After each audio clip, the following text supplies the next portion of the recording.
He's Dornish. I was hoping to ask for the princess's favor. Sir Criston Cole origins, Lord Commander of the Kingsguard, and Rhaenyra's alleged lover explored. House of the Dragon's very first episode introduced us to Fabian Frankel's dashing character, Sir Criston Cole, and we have to say he has been leaving quite an impression. From being confused for a mystery knight to being named a member of King Viserys Targaryen's Kingsguard and the sworn shield of Princess Rhaenyra Targaryen, Sir Criston has risen up in the world in rather short order, and Martin's claims that the knight's good looks made the ladies at court find him charming is an understatement. We are sure they positively swoon over him. But our introduction to Criston Cole came in 2005, when George R.R. Martin's A Feast for Crows hit the stands for the first time, and we read about the mixed legacies of every Lord Commander of the Kingsguard.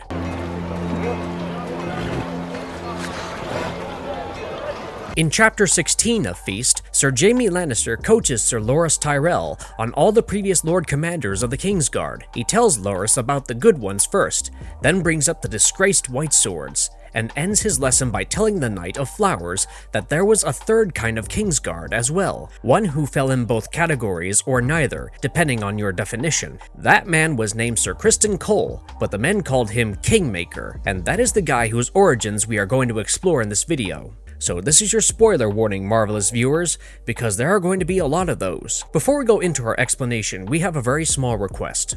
If you like our content, please support us by subscribing to our channel. This is a small click for you, but for us, it means a lot. Thank you. Let's begin. I choose Sir Criston Cole. A brief history of knighthood and House Cole, the exiled and possibly extinct House of Sir Criston. Let's go back to that lesson Jaime was giving Loras for a bit, because it will give you perspective on exactly how social ranks work in Westeros. Every man can become a knight technically, but not every man is a knight. In Westerosi custom, which draws heavily from the culture of the Andals, any living knight can make another man a knight, but the conditions of bestowing said honor upon a person are often dubious at best. While there are certain knights in known history whose valor, courage, and righteousness cannot be questioned, like Barristan Selmy or Aemon, the Dragon Knight, there are others who were given their title as Sir due to reasons of politics. In fact, in Fire and Blood, it is implied that Sir Laenor Velaryon, the future prince consort of Rhaenyra Targaryen, only received his title as the princess refused to marry a man who wasn't an anointed knight. A knighthood does not necessarily mean you will have fame, or that you will be as chivalrous as Florian or Simeon, Star Eyes, even though singers would have you believe otherwise. There are at least 3 types of knights in the Seven Kingdoms. The first type is landed knights. These are knights who have received lands and incomes in addition to their titles and most likely own keeps as a result of their landed status. Landed knights can rival the wealth of certain petty lords and thus hold much sway in terms of military importance, but are not granted the same rights as a lord, which means they cannot pass sentences on accused criminals. They can only deliver them to their overlord's justice. The most blatant example of landed knights are the Cleganes, with Sir Gregor's official title being Knight of Clegane's Keep. The second type of knights is hedge knights, who, as their name suggests, are wandering warriors who work for whoever is willing to hire them. If you guys have read George R.R. Martin's Duncan Egg novellas, then you'll know that Sir Duncan the Tall is a hedge knight. But though Dunk has the ideals of a true knight, hedge knights often have a black reputation. They are looked at more as vagabonds than true warriors, and many hedge knights often turn to robber knights, who would rather prey on the defenseless than protect them. The third category is a household knight. Such knights are bound in service to their overlords, and are landless, making them dependent on their masters for sustenance. It is in this category that Sir Criston Cole falls. If you guys were paying attention to Heirs of the Dragon, you'd have noticed Rhaenyra mistaking Criston for a mystery knight because she had never seen his charge before, but Alicent corrects her by telling her he is a member of House Cole. We actually relate to the princess's unawareness because before Sir Criston's appearance in the annals of history, House Cole lived in relative obscurity. The only thing we know of their existence is that they were most likely the stewards of House Dondarrion of Blackhaven, like the Tyrells were House Gardener's stewards, and that their standard is a scarlet field with 10 black pellets on it, which represent lumps of coal, the substance after which the house seems to have been named. Incidentally, members of House Cole seem to possess coal-black hair and pale green eyes, because the only Cole whose description we ever get is Sir Criston, and these were said to be his features. Nothing else is known about House Cole's history, except for the fact that by the time the events of A Song of Ice and Fire begin unfolding, they have either been extinct or exiled for years. We do meet Lord Beric Dondarrion in the very first book of the series, but do not hear a wink about House Cole anywhere at all. In A Dance with Dragons, we do meet two members of House Cole, Will Cole and Dick Cole, but these members are working as sergeants for the infamous Golden Company, which itself was comprised entirely of Westerosi exiles, which is why we speculated that House Cole must have been driven from the Seven Kingdoms following the actions of Sir Criston. But it must also be said here that the men of the Golden Company are also wont to give themselves the names they preferred. There are people who are genuine exiles from Westeros, like Lord John Connington, and Lord Laswell Peake, but there are also people who claim descent from extinct houses like House Strong and House Mud, the latter of which was supposed to have existed 1,000 years ago, even before the company was founded. So it is possible that Will and Dick have simply taken on the name of the house they thought would be okay for them to emulate. But we shall never know, nor shall we know if House Cole ever performed any deeds worthy of song, because by all accounts, they were considered to be lowborn. Sir Criston himself faced issues with his formal social standing when he made his way to King's Landing. But now that we have explained to you the context behind Sir Criston's role in the story and how he fits into the larger world of Westeros, let's talk about the man himself and why he became to be known as Kingmaker.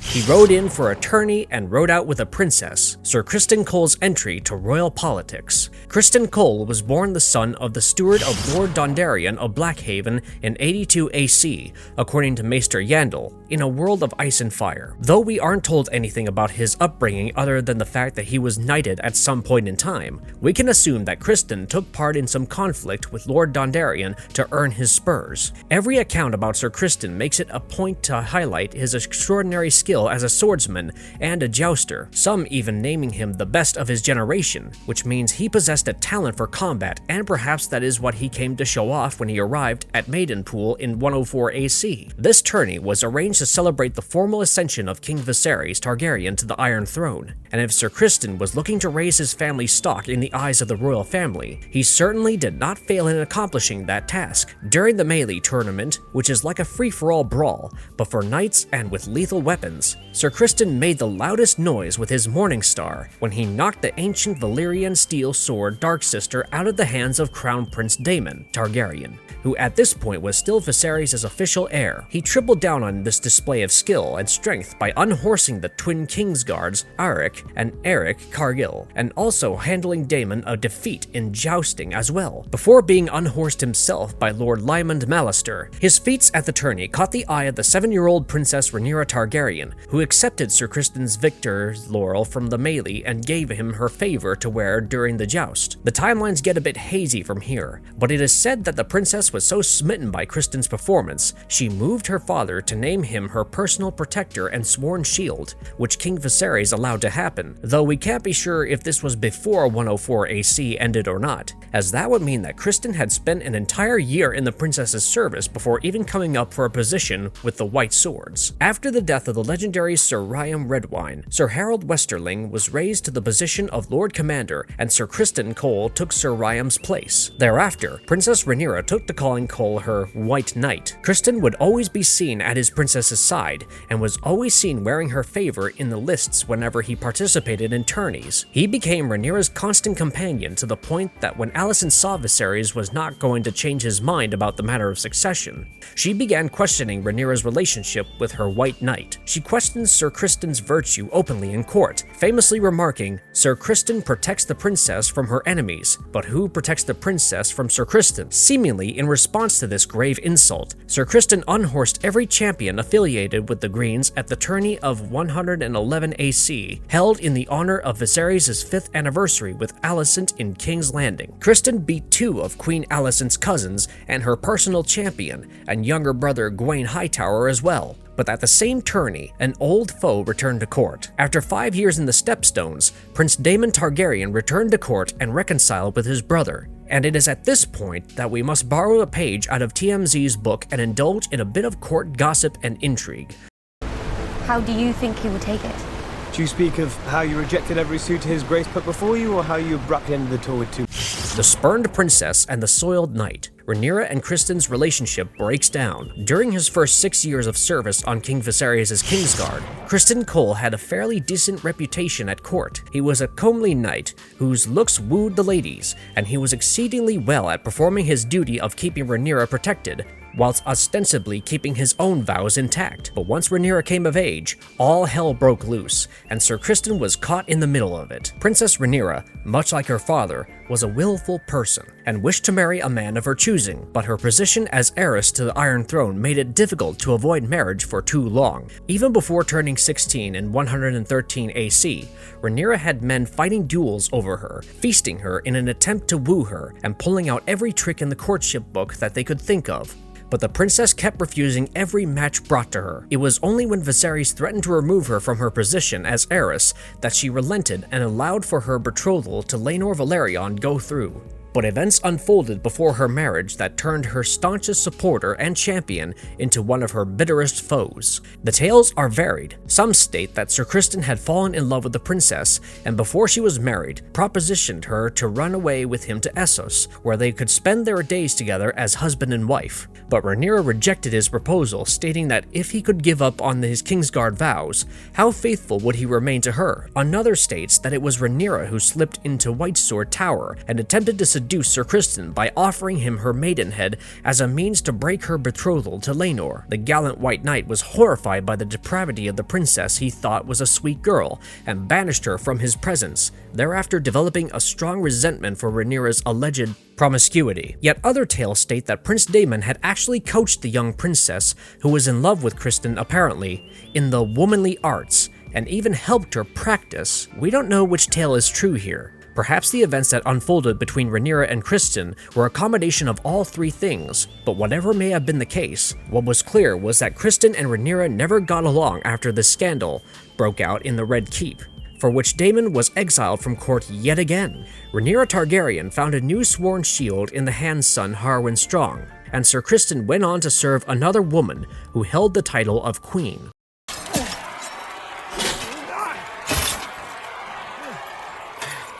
Yield. Brute strength and brutal fate. Sir Criston the Kingmaker. Rhaenyra Targaryen departed King's Landing to take possession of Dragonstone in 113 AC, and during her absence from court, her direct political rival took a shine to Sir Criston Cole. At Rhaenyra's wedding to Laenor, which was held the next year, Sir Criston participated in the tourney and brutalized the personal champions of both the bride and the bridegroom. You can even see one of these feral attacks taking place in the trailers for House of the Dragon. Sir Criston's actions enraged the entire royal court, including King Viserys, but he gained the approval of the Lady of the Realm. Queen Alicent Hightower seemed to tactically approve of Sir Criston's actions, and after witnessing his rampage, decided to replace her brother Gwaine with Cole as her new sworn shield. From that point forward, the fervent dedication he had shown towards Rhaenyra Targaryen was shifted to Alicent Hightower, and Sir Criston Cole became one of the most important political players of the Dance of the Dragons. He had been named Lord Commander of the Kingsguard in 112 AC, after Sir Harold Westerling passed away, and now that he had been completely removed from Rhaenyra's service, he proved to be an invaluable asset for Queen Alicent and the plans of the Greens. Sir Criston Cole personally trained Alicent's second son, Aemond Targaryen, in the art of swordsmanship, and made the young prince a warrior comparable in skill and strength to his famed uncle Daemon. He was also instrumental in reinforcing the divide between the Blacks and the Greens, to the point that he is often seen as the catalyst of the Dance of the Dragons. Sir Criston seemed to have developed a deep resentment for not just Rhaenyra's promiscuity, but the royal couple in general, as he would also be heard saying that young squires were not safe around Prince Consort Laenor Velaryon. As for Rhaenyra herself, he would repeat Queen Alicent's claims regarding the illegitimacy of her children through Laenor, and his actions directly led to the instigation of the dance. When King Viserys Targaryen passed from his mortal coil, Sir Criston was one of the foremost supporters of Alicent and Otto Hightower. He rounded up Rhaenyra's supporters at court, killed one of the only small council members sympathetic to the Blacks, allegedly, and even went so far as to convince Alicent's son to claim the crown to protect his family, or so the records suggest. When Alicent's son Aegon was accepted by the Green Council as the next ruler of the Iron Throne, he was coroneted at the Dragon Pit by Sir Criston himself, who placed the Conqueror's Valyrian steel crown on his namesake's brow and proclaimed him the true king of Westeros, thus earning himself the moniker Kingmaker. When Sir Otto Hightower's diplomatic approach to the Civil War proved tiresome for the new king, he replaced his grandsire with Sir Criston and remarked, "My new hand is a steel fist. We are done writing letters." With the Lord Commander basically in control of the Green's battle strategies, Aegon must have thought his throne secure because of the martial nature of Criston Cole. But he should have taken a hint from his own great-grandsire in this regard, because men of the Kingsguard do not often make good hands. While Sir Criston Cole was able to secure early victories for the Greens and even inflicted the loss of a major dragon rider to the Blacks with his schemes, he would never be able to recover from the blunders of the blood of the dragon that occurred next. Towards what he thought would be the final stages of the war, Sir Criston assembled an army 4,000 strong and marched on the legacy of Hiren the Black to face his oldest foe, Daemon Targaryen. But by the time Criston's forces reached Harrenhal, the Greens had already lost the war in essence. Prince Aemond Targaryen, instead of choosing to follow his hand's plans, decided to wage a one-man war against the Riverlands himself. And as for Sir Criston, he would go out the way a warrior should, but not in the best of circumstances and certainly not in the best light. Criston regrouped his men and decided to march them towards one of the towns where the Greens had gathered a massive force to march on the capital. He would never make it to his destination, harangued all the way by guerrilla tactics employed by the Blacks. Sir Criston's entire army was brought to heel by a contingent of Northmen called the Winter Wolves. Sir Criston propositioned the three leaders of the Wolves to let them yield in peace. When that was denied, he propositioned a 3-on-1 fight, offering to take on all three of the leaders by his lonesome. That was when Pate of Longleaf broke his stony facade and told Criston the words that would come to define his legacy. He said, "I'll have no songs about how brave you died, Kingmaker. There's tens of thousands dead on your account." And that was the last thing Sir Criston Cole, Lord Commander of the Kingsguard and Hand of the King, would ever hear. But this isn't necessarily what will happen in House of the Dragon, not word for word anyway.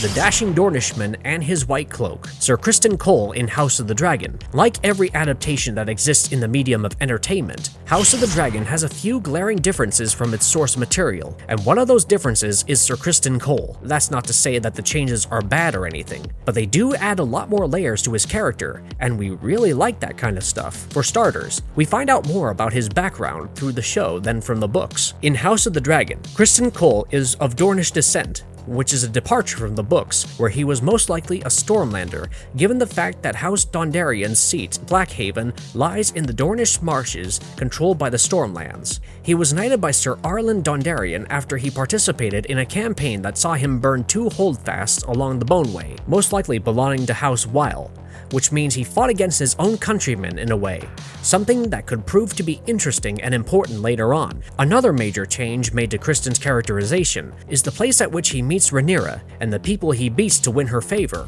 Instead of the Ascension tourney for Viserys, Criston arrives at the Heirs tourney, and instead of beating the twin Cargills of the Kingsguard, he unhorses both Lord Bormund Baratheon and his son Boros before defeating Daemon in a modified version of their Fire and Blood showdown. And it also appears as though House of the Dragon is setting up Daemon and Criston as rivals, because in episode 2, when Otto visits Dragonstone to get Daemon to relinquish his hold, Daemon purposely mispronounces Criston's name and is met with a saucy reminder of his failure to unhorse his low-born knight. Episode 3 of House of the Dragon shows Criston firmly in the side of Rhaenyra, as he is the only one truly looking out for her since Aegon's birth. He chases her down when she gallops off into the Kingswood and keeps her safe all throughout the night. He even defends her from a particularly nasty boar, but curiously does nothing to stop the princess from stabbing its carcass over and over again.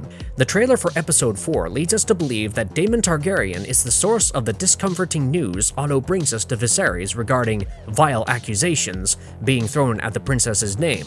But it is also possible that he was talking about Sir Criston instead. After all, Rhaenyra spent the night with the White Sword in the Kingswood, and gossip, as House of the Dragon and Fire and Blood will tell you, are often the starting point for rebellions and treason. Millie Alcock, The actress who plays a young Rhaenyra has said in interviews before that audiences will be able to relate to Rhaenyra and Criston's relationship as it progressed through the series. And if you want our opinion, something big is going to happen in the next couple of episodes that will show us just why Criston and Rhaenyra drifted apart. In the credits for House of the Dragon, Millie Alcock is listed for 5 episodes, and Emma D'Arcy, who plays adult Rhaenyra, is also listed for 5 episodes. That means after episode 5, we're going to get a major time skip, so the drama between Criston and Rhaenyra will have to play out in the next episode, or the one after that. Having said all this, Criston's role in the larger story remains the same as it was in Fire and Blood, and rest assured that the White Knight you see before your eyes now will rise to become the infamous Kingmaker. Gods, he's Dornish. I was hoping to ask for the princess's favor. Sir Criston Cole's legacy. Sir Criston Cole's legacy, like that of many of the participants of the Dance of the Dragons, is divided firmly down the middle. Some lords would argue that he had followed the ancient customs of the Andals and made the right choice by crowning Aegon king. Others abhorred him for besmirching the decisions made by the king, who raised him from irrelevancy and made him Lord Commander of the Kingsguard by not only desecrating his corpse, but also stealing his daughter's sworn rights. He divided the Kingsguard down the middle, set twin against twin, killed a would-be queen, and marched to his own death, all the while believing implicitly that he was doing the right thing. You will come to your own conclusions once House of the Dragon is over regarding Sir Criston's legacy, of course, but we tend to agree with Sir Jaime Lannister's assessment in this case. There were great members of the Kingsguard, and there were those who had sullied the White Cloak with unspeakably dishonorable acts. Sir Criston did both of these things, made a boy a king, fought a war, and died in the line of duty. His actions show you that an implacable leader with a prominent position of power might work at times of peace, but in war, only those who are quick on their feet tend to survive. And Fire and Blood is not the only way to win wars, as Sir Criston would discover to his tragic dismay. And if you liked our content, don't forget to leave a like and subscribe to us if you haven't already. Have a good one and be safe. Thanks everyone.